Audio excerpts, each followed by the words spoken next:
many of us who are older inherit teachings of discipline, which were all forced on us, and we've learned to grow up dull and rigid. And so I could say things to this audience that I would not possibly say in an audience of students. It's up to you to loosen up and to become a little mad. There's no point saying that to a younger audience, because they're going to do that anyway. But a great problem for the generation of parents and grandparents is psychic rigidity, because we have been indoctrinated for a long time in not being able to trust ourselves.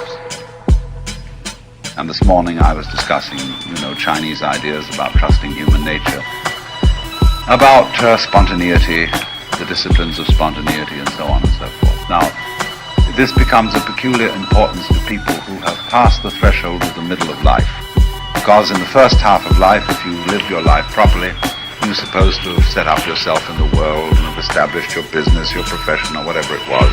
And you go on to the second half of life, you've got to get ready to die. Now, are you ready to die right now? Would you like, supposing, we were going to be annihilated by an atomic bomb in, say, 5 minutes. Supposing we're going to be annihilated by an atomic bomb in 5 minutes. What would you think you ought to do between now and then? R.H. Blythe asked this question to a Zen master. What would you do? He said, I would practice Zazen, meditation. Blythe was disappointed in this answer, because he had put it, would you like to listen to your favorite music? Would you like to make love to a beautiful woman? Or would you just go on sort of with everyday life as if nothing had happened, like somebody winding up his watch on his way to execution?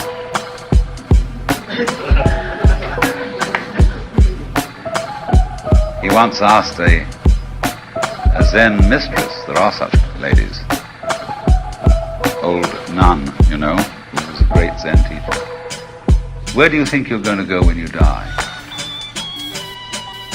She said, I don't think I'm going to go anywhere. He said, in that case, I'll go with you. She said, oh, that's so nice. That's the first time a man has ever wanted to go anywhere with me.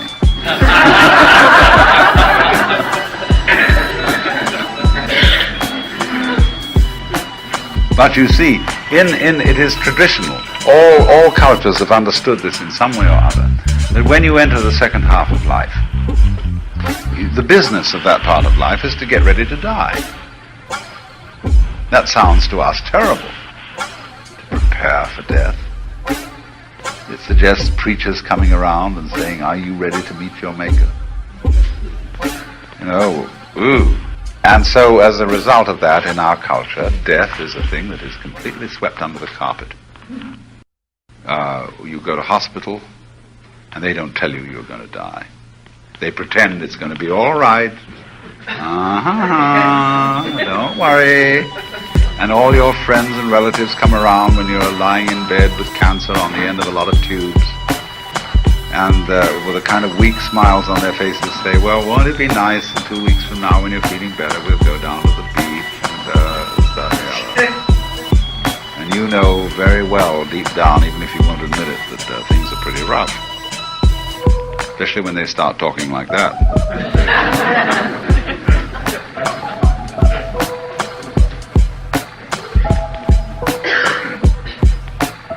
We seriously need an entirely new approach to death. We need entirely new hospitals.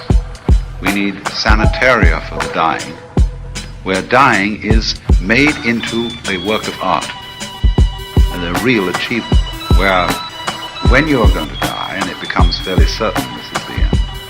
I'm talking about this specifically because if you understand the last minute, then you can kick it back into that whole of the second half of life, which is a preparation for the last minute. But the thing is to understand the last minute first. Let's say we take an entirely different attitude to death. Say now, look, quite different. The way we say to the young is, build up your strength and your skills so that you can take on responsibilities. But death is where you're going to be absolved of all responsibilities. There'll be no need for you anymore. Quite a different scene, but a very liberating one, if you can learn to enjoy it. Now, a British obstetrician like Grantley Dick Reed has taught women how to have children without resisting it, so that they don't talk about the pangs of childbirth, but they talk about the tensions, about really learning a kind of masochistic ecstasy from having a baby. Now, some new physician has got to come onto the scene now and tell us exactly the same thing about the pains of death. Death is not a disease. Death is very healthy, just as childbirth is. Everybody has to die. You can't possibly call it a disease. You may die as a result of a disease or of an accident or anything, but death itself is not a disease. It is simply the other end of life opposite birth. And instead of regarding it as something to be put off and simply really disregarded, death is something for which one should train oneself as a very valuable experience. Because death is the automatic taking away of all your attempts to cling on to life. All that frightened clutch is simply going to be broken. Well, it's pretty rough to have it broken. Why don't you let go first? So in that case then, when somebody is about to die, instead of the friends and relations coming around and consoling him and saying, you're going to be all right, they come around instead and say, wowee, this is the great moment for you, you know. Here is the colossal opportunity for you to realize who you really are, because all that you thought you were is going to disappear. What do you suppose is going to be left? So you can have your choice in my ideal sanitarium for the dying, the way you want to die. Whether you want to die in a religious way with candles and priests and chants and meditations, or whether you want to die with an enormous and glorious champagne party. The principle is pretty much the same. Do you really let yourself go? Do you cooperate with what nature is doing in you? Nature is giving you, by death, the opportunity to let go of all this nonsense. Now, when you've passed the middle point of life, you can see it coming. You begin to read the obituaries, and this friend and that friend has disappeared. And you know it's on the way. Now, instead of avoiding this, what about it? Because nature is in this fact assisting you to let go of yourself, making it easy, what is very difficult for the young. It's hard for the young to face death, because they feel there's a timeliness about death. I'm too young to die. Cut off so soon. And there's so much promise, so much potentiality. It's very tough. But as we get older, nature helps us. We realize that, well, we've had it. Past the middle of life, every day is gravy. But you're being helped, you see, to this act of release.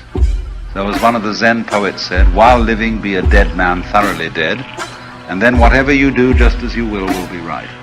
So there's a kind of higher zombieism.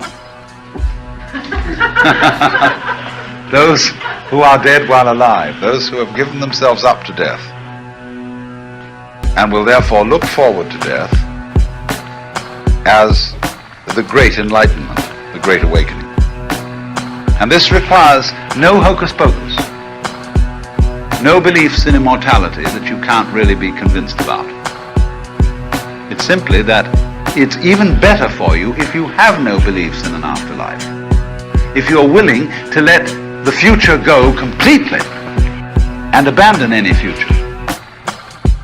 Anything that you could want to grasp for yourself or to preserve for yourself, you recognize that you're being forced to let it go. There is no promise of any future beyond the grave, see? I'm not saying that there isn't, I'm saying that the psychological state of not expecting anything, of facing death as if it were really the end, and you don't resist this. You end. You have the ability to end. This is central in Krishnamurti's thought. You find that if you do that, something flips inside you, as a result of which you have no further questions.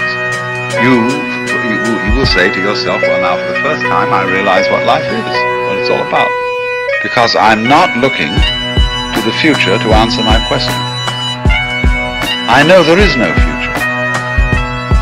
I end up like that, and all future is cut off.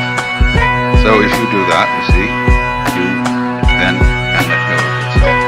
Now then, if you can let go of yourself, especially in the second half of life, in that way, you cease to be rigid.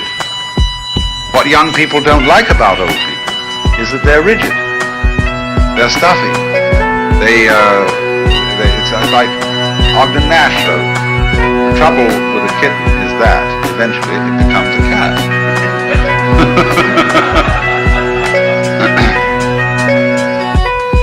And one understands this to some extent. It's very hard for, let's say, a woman who was once very pretty, is now afflicted with rheumatism and what have you, pains all the time,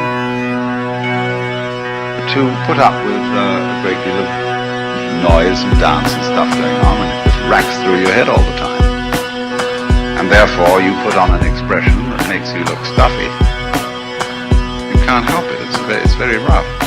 But if you're not racked with pain all the time, you're enjoying a reasonably healthy old age, don't be on the defensive. So to this part of life one must say, it is important to be a little mad. When a bridge built of steel doesn't swing in the wind, it's going to crash. It has no give. And so likewise, people who don't have any give are in danger of being insane. In order to be sane, you must have a... Just as I said, the stew has to have a little salt in it. The good human being has to have a little rascality in them. So the sane person, especially the mature person, must have a little craziness. And just as it says in the book of Genesis that God ordered that every seventh day should be a holiday, 1/7 of your life should be madness. Otherwise you'll be crazy. Because too rigid. And therefore it's important for all of us who are set in our ways, who are habituated to certain patterns of life, and we cling to these, to get off it. Not all the time, but about 1/7 of the time. And learn to swing.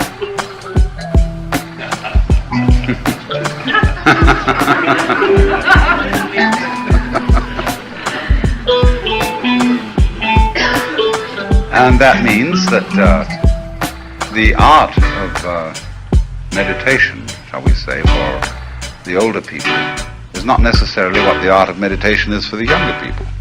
It's the older people who need to be present at a happening where you don't know what's going to happen, where anything might happen, where you simply allow what it is in you to do whatever it likes. Chinese sage Liezi, the old gentleman, said, I let my mouth say whatever it wanted to say. I let my ears hear whatever they wanted to hear. I let my eyes see whatever they wanted to see. I let my feet go wherever they wanted to go. And then I didn't know whether the wind was riding on me or whether I was riding on the wind. After all, you are all practiced people, mature people who can be trusted upon to behave themselves, and not like the monk of Siberia who burst from the cell and devour the Father Superior. You're all mature, and therefore you can trust yourselves to let go a bit and to be a little mad. Now, I know that such a proposal goes ill with many older people's images of themselves as responsible citizens, mature people, so on and so forth. But you've always got to have that little secret part of your life. You don't have to do it out in front of God and everybody. See? That's asking too much. But you must have that secret corner in your life where you can be the skeleton in your own closet. And be crazy. Otherwise you won't be sane.